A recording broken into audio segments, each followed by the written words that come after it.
उसका अध्ययन करो, उसकी विदेश्वर संहिता पढ़ो। उस विदेश्वर संहिता में लिखा है शंकर को जल चढ़ाकर पीने से हमारे पाप ताप समाप्त हो जाते हैं। जो कहते हैं कि शिव पर चढ़ी बेलपत्र मत खाओ, उनको कहना माता पार्वती जी जब तप करी थी, आप सब हरतालिका तीज का पूजन करती होंगी।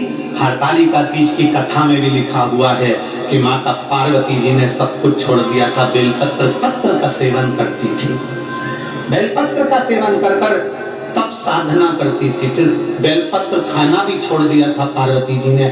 नासिका के एक छिद्र से श्वास लेती, दूसरी से छोड़ देती थी। पार्वती जी ने वो भी छोड़ दिया, नासिका के एक छिद्र से श्वास लेती और उसी से छोड़ती थी। ऐसी तप साधना माता पार्वती जी ने करी, तब उनको शुभ मिले हैं। दुनिया के लोग कहते हैं कि बेलपत्र नहीं खाना, जल नहीं पीना, तो यहाँ शिव पुराण भी तो वर्णन करती, उसको समझो, उसको जानो। हमारे शास्त्र क्या कहते हैं, हमारा वेद क्या कहता है, हमारी पुराण क्या कहते हैं, उसको पहचानो। कुछ तो शिव ने कृपा करी होगी। ये इतने इतने पत्र लाओ, पत्र दो तो जरा, इतने पत्र, ये सब पत्र यहीं पर छूट जाते हैं, हम लेकर सीलोर नहीं जाते। इनमें मोबाइल नंबर भी रहता है, आप पढ़ो, सुनो और स्मरण करो कि जिनका काम हुआ होगा, जिनका काम हुआ होगा, इतने पत्रों का ढेर कोई सहजता में नहीं लग जाता कि जिन्होंने पत्र भेजे और उन पत्रों का स्मरण भेजा। जिन्होंने पत्रों का स्मरण पढ़ो, और इनमें मोबाइल नंबर भी लिखे हैं। तुम्हारा दिल करे तो उनके घर जाओ और पूछो कि शंकर को एक लोटा जल चढ़ाने का फल क्या प्राप्त होता है, शिव को जल चढ़ाने का आनंद क्या प्राप्त होता है, शिव को जल चढ़ाने का सुख क्या प्राप्त होता है, एक बेलपत्री खाने का फल क्या प्राप्त होता है, एक बेलपत्री के आनंद का क्या फल प्राप्त होता है। जरा विचार करना, शिव तत्व को जानने का प्रयास करना, शिव तत्व को जानने का प्रयास। और जब शिव तत्व को आप जान जाओगे, भगवान शंकर की विरल भक्ति को पहचान जाओगे, तो मालूम पड़ेगा कि इसमें एक पत्र तुम्हारा भी होगा, एक दिन तुम्हारा पत्र भी व्यासपीठ पर पड़ेगा। एक अविरलता है, ये पत्र नहीं है। इन पत्रों को जब भी उठाओगे, पढ़ोगे, इन पत्रों में मोबाइल नंबर, फोन नंबर सब मिलेंगे, और पढ़ो और अध्ययन करो, और साथ में उसके घर भी चले जाओ कि शिव क्या करता है, शिव क्या प्रदान करता है।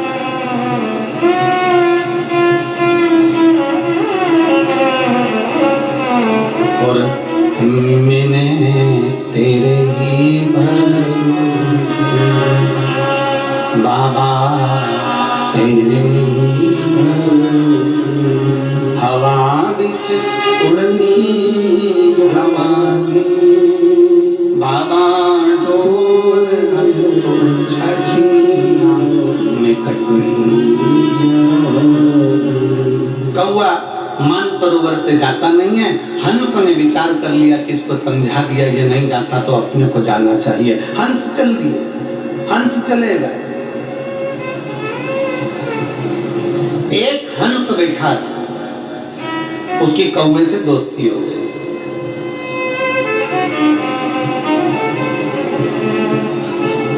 उसने कौवे से दोस्ती कर ली। अब उसको कौवा अच्छा लगने लगा, कौवे की संगत अच्छी लगने लगी।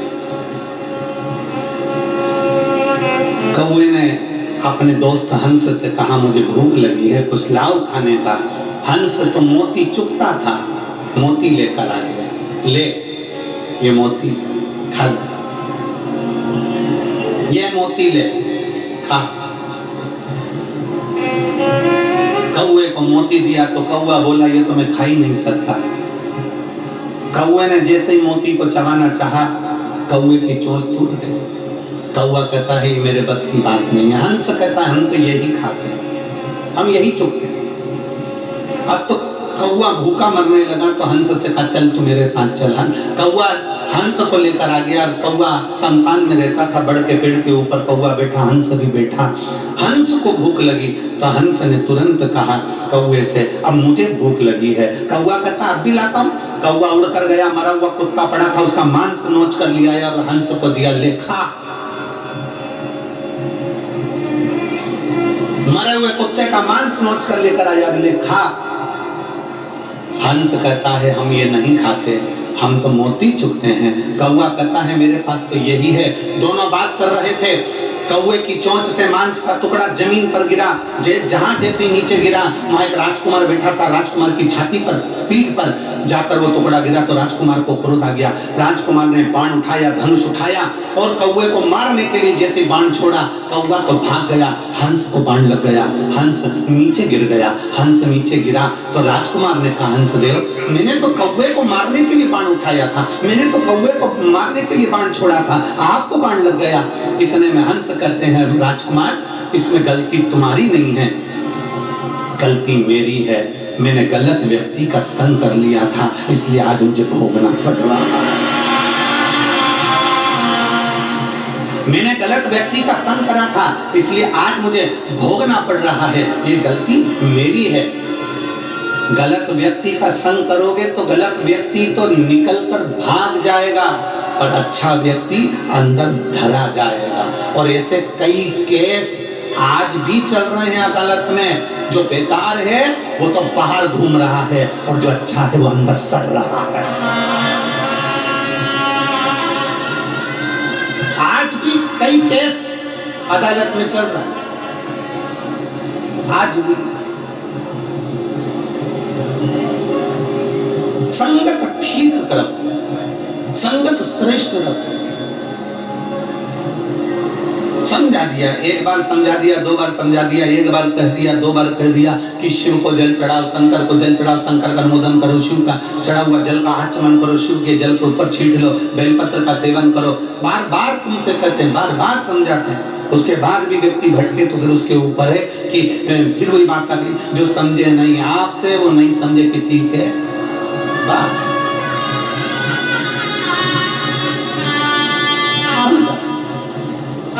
और ये मन बड़ा चंचल है, कैसे तेरा भजन करूं, जितना इसे समझाऊं उतना ही न चलता। समझाया इस मन को समझाने का प्रयास किया। एक पत्र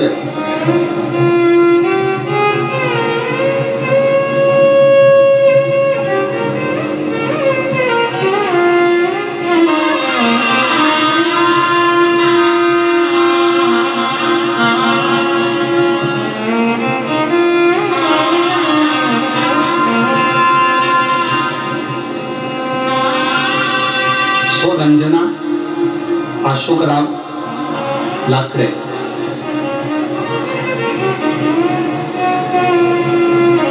ताड़कस पूर्णा, तहसील पूर्णा, जिला परभणी की रहने वाली। कहीं बैठी हो तो हाथ हिला सकती है, अगर कहीं बैठी हो तो हाथ हिला सकती है। मेरा नाम सुरंजना अशोकराव लाकडे, मैं तहसील पूर्णा, जिला परभणी की रहने वाली हूँ। गांव का नाम है ताड़कस। मोबाइल नंबर ये है,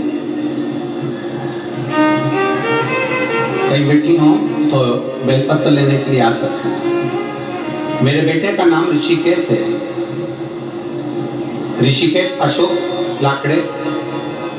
उसकी उम्र 28 साल है।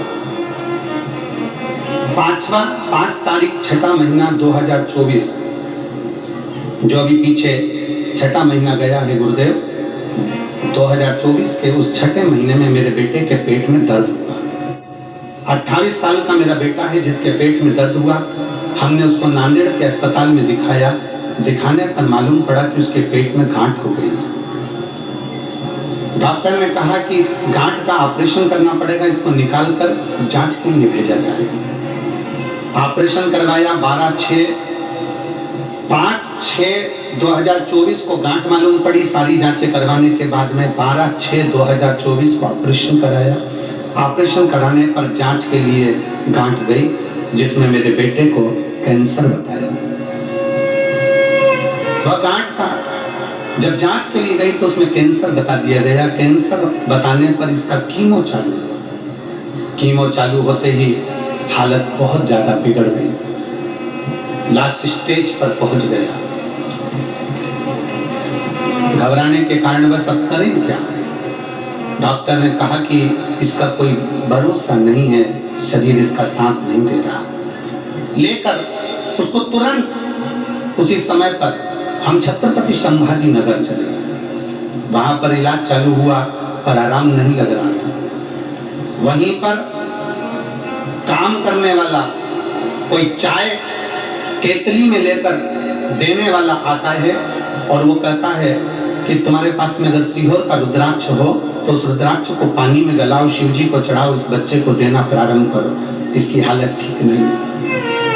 हमारे पास में रुद्राक्ष नहीं था। उसी चाय बनाने वाले ने, चाय की केतली वाले ने हमको रुद्राक्ष ला कर दिया और कहा कि मैं 3 दिन पहले सीहोर गया था, वहां से मैं रुद्राक्ष लाया हूं, ये तुम ले लो। रुद्राक्ष दिया, हमने तांबे के कलश में गलाया, जल शिव जी को चढ़ाया, बेलपत्र लाकर उसके पलंग के पास रखा और बच्चे के शरीर पर उस रुद्राक्ष का जल देते, उसको 2 बूंद मुंह में डाल देते। डॉक्टर अपना काम कर रहे थे और मेरा शंकर अपना काम कर रहा था। जिस बेटे का लास्ट स्टेज पहुंच गया था, आज मेरा बेटा कैंसर से मुक्त है और बाबा की कृपा से पूर्ण तरह से स्वस्थ है। मैं बाबा को धन्यवाद देने के लिए आई हूँ, मैं बाबा को धन्यवाद देने के लिए आई हूँ, बाबा को प्रणाम करने के लिए आई हूँ। एक लाइन अच्छी लिखी है,